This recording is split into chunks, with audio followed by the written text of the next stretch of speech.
Welcome to the first compilation video of The Chosen Few. Stupid criminals doing stupid things stupidly. If that's your kind of thing, welcome to the party. Sit back, grab your beverage of choice, and enjoy.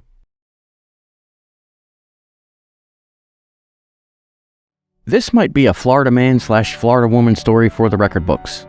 On Sunday, December 3rd, 2017, John Arwood and Amber Campbell trespassed at the Daytona State College Marine and Environmental Science Center, where they claim someone chased them into a janitorial closet, then locked them inside.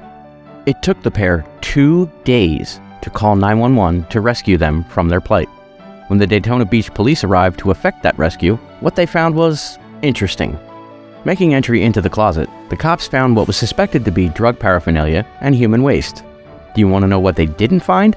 A locked door. But not only was the closet door not locked, it was unable to be locked. They could have left that room whenever they chose to do so. Arwood and Campbell were both charged with trespassing, with Ms. Campbell catching an additional charge for violating her probation. Apparently, testing the doorknob never crossed the minds of Florida man and Florida woman, firmly ensconcing them among the chosen few. On Friday, October 23, 2009, 2 men attempted to break into a home in Carroll, Iowa. They were unsuccessful, unsurprisingly as it turned out, and fled the scene as a witness was on the phone with 911. That witness reported that the would-be burglars fled in a large white car. Police responding to the incident came across a white 1994 Buick Roadmaster, which fit that description, just a few blocks from the scene, and made a traffic stop on the vehicle. When the vehicle's 2 occupants were approached, it was clearly evident that they were the people being sought. When I tell you what they did to disguise themselves, keep in mind that Halloween was right around the corner, but they either forgot that or couldn't be bothered to buy a couple of cheap masks to hide their identity. These 2 smooth brains decided to draw masks on their faces with permanent magic marker. And I'm not making that up. Both men were charged with attempted second-degree burglary, with the driver also being charged with DWI. Matthew McNally, the driver, and Joey Miller, his passenger, might have just set the absolute lowest bar for inclusion in the chosen few. And given that one of the stories I've covered was about a man who shot his own wiener while robbing a wiener store, that's saying something.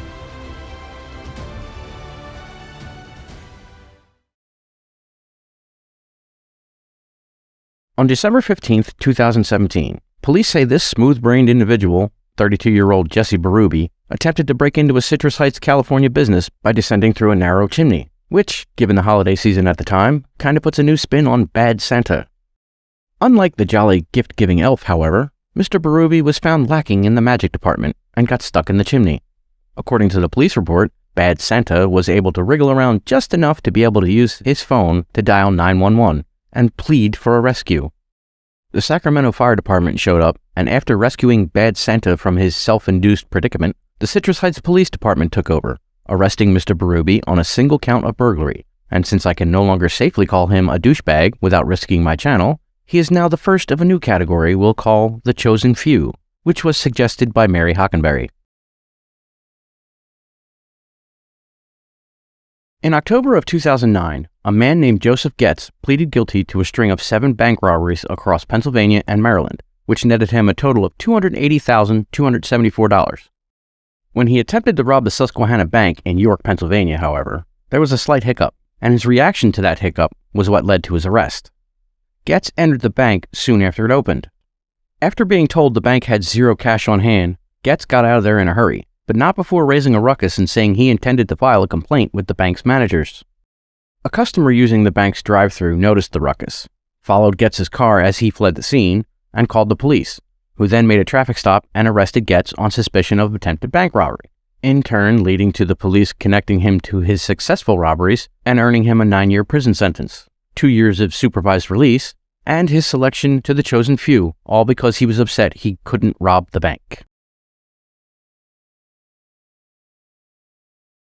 One night in February 2013, a man named Darren Kimpton, later described by his attorney as a clumsy and pathetic heroin addict, attempted to break into a house in Abington, England.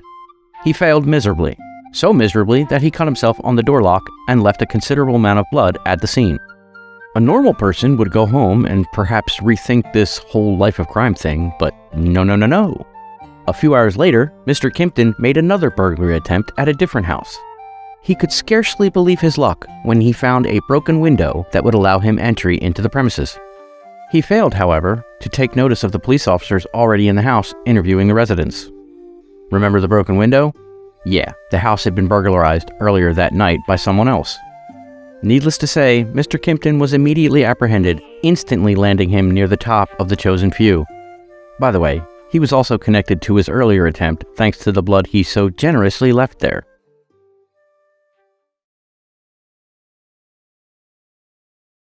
In 2016, a Cottonwood, Arizona Bank of America branch learned that someone had systematically stolen around $5,000 between July and September of that year, although that theft wasn't discovered and reported until October.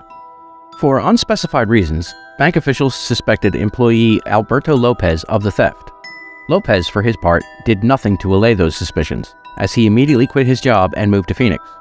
He also avoided police investigators, missing interview appointments and the like for well over a year, resulting in an arrest warrant being issued. Somewhere along the way, however, Lopez lost the plot because in December of 2017, he made the incredibly smooth-brained decision to apply for an open dispatcher position at, wait for it, the Cottonwood Police Department. Yes, you did hear that correctly. One routine background check later, and the arrest warrant was naturally discovered.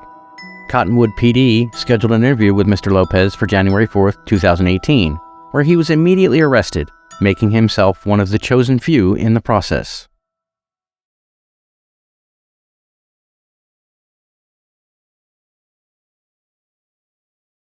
It's 2017, Halloween to be more precise, and at around 6 o'clock that morning, this smooth brain, Terrion Pouncey, decided to rob, at gunpoint, the Maxwell Street Express, a well-known hot dog joint in Chicago's South Side. He ordered the two employees to empty the register and hand over their wallets, which they did, but in the process of doing so, they knocked over a bucket of grease, in turn sending the bills flying all over the place.